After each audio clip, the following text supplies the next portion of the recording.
আসসালামু আলাইকুম, খুলনা থেকে পাখি ইসলাম বলছি। তো আজকে আমি কলার মোচা নিয়ে ছোট্ট একটি ভিডিও বানাচ্ছি। আমরা অনেকেই কলার মোচা কাটতে আমাদের খুবই ঝামেলা হয়, কারণ হাত কালো হয়ে যায় এবং কিভাবে কাটবো কিভাবে কুচাবো খুব একটা বিব্রতকর অবস্থায় পড়ি।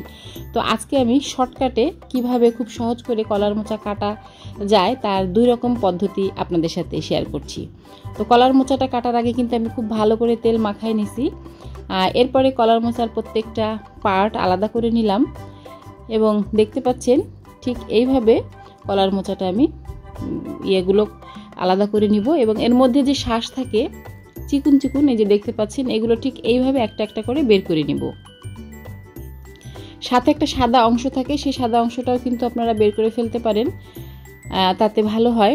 আর না করলেও কোনো সমস্যা নাই, শুধুমাত্র লম্বা যে শ্বাসটা থাকে সেই শ্বাসটা বের করে ফেললেই কলার মোচাগুলো কিন্তু পরিষ্কার হয়ে যায়। তো যাই হোক, এইভাবে আপনি খুব সহজ করে এগুলো আলাদা করতে পারেন। আর কলার মোচার আঁশটা পরিষ্কার করার জন্য, মানে শ্বাসটা পরিষ্কার করার, এটা হচ্ছে প্রথম উপায়। আরেকটা উপায় আমি দেখাচ্ছি, আরও সহজ এবং খুব দ্রুত, এর থেকেও খুব কম সময় করা যায়। তো সেটা হচ্ছে ঠিক এইভাবে প্রত্যেকটার মাথায় 2 আঙ্গুল দিয়ে চাপ দিবেন, নখের 2 মাথা দিয়ে চাপ দিয়ে জাস্ট এইভাবে টেনে টেনে বের করে নিয়ে আসতে হবে। এটা আমি আমার মাকে, আমার আপুকে দেখছি অনেক সময় বটিতে চাপ দিয়ে ধরে টান দিয়ে সব একসাথে বের করে ফেলে। এটা আসলে প্র্যাকটিসের ব্যাপার। বটিতে যদি একটু বেশি চাপ লাগে তাহলে দেখা যাচ্ছে মাথাগুলো কেটে যাবে, কিন্তু আপনি নখ দিয়ে যখন করবেন এর প্রত্যেকটা সুন্দরভাবে বের হয়ে আসবে এবং আপনি কতটুকু চাপ দিবেন এটা আপনি খুব ভালো বুঝতে পারবেন।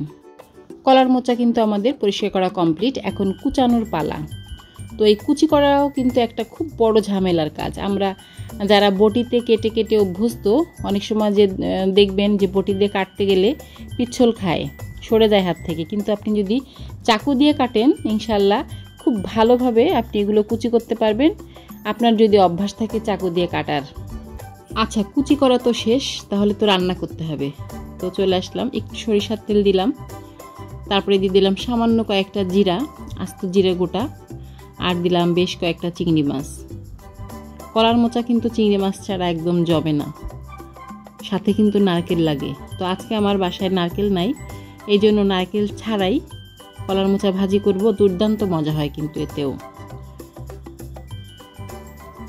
তো যাই হোক, এরপরে দিয়ে দিলাম বেশ কিছু রসুন, পেঁয়াজ এবং রসুন এটা আসলে একটু বেশি লাগে। তো পেঁয়াজ রসুন দিয়ে দিলাম, আর দিলাম সাথে বেশ কয়েকটা কাঁচামরিচ। ঝালটা আপনার যার যার পছন্দ মতো, আপনি এখানে চাইলে শুকনা ঝাল ব্যবহার করতে পারেন, আস্ত শুকনা ঝাল একটু তেলে ভেজে। আমি কাঁচা ঝালটা দিলাম, এটাতে আমার কাছে মনে হয় ভালো হয়। তো যাই হোক, সবগুলো একসাথে দিয়ে বেশ মোটামুটি হালকা একটু বাদামি করে নিব। বাদামি হয়ে যাওয়ার আগ পর্যন্ত আমি এটা জাল করতে থাকবো। এরপরে দিয়ে দেবো কলার মোচা। কলার মোচা কিন্তু একটু শক্ত শক্ত থাকে, তো সে কারণে একটু সময় নিয়ে কলার মোচা ভাজি করতে হয়। তো আমি খুব ভালো করে নাড়াচাড়া করে এর মধ্যে দিয়ে দেবো হালকা একটু পানি, জাস্ট সিদ্ধ করার জন্য। হালকা একটু পানি দিয়ে একটু ঢেকে রাখার পরই 5 মিনিটের মধ্যে দেখবেন আপনার কলার মোচা একদম সফট হয়ে গেছে। আমার কলার মোচা কিন্তু রান্না শেষ। তো আপনি কোনো কিছু না, শুধু এই কলার মোচা দিয়ে কিন্তু ভাত খেতে পারবেন যদি এভাবে আপনি রান্না করেন নারকেল ছাড়াই। দুর্দান্ত মজা হবে, আপনি আর কোনো কিছুই লাগবে না, সাথে 2টা শুকনা ঝালও ভেজে নেবেন। তো যাই হোক, হয়ে গেল আমার কলার মোচা ভাজি। ছোট্ট একটি ভিডিও আপনাদের সাথে শেয়ার করলাম। তো সবাই ভালো থাকবেন, সুস্থ থাকবেন এবং নিরাপদে থাকবেন। আল্লাহ হাফেজ।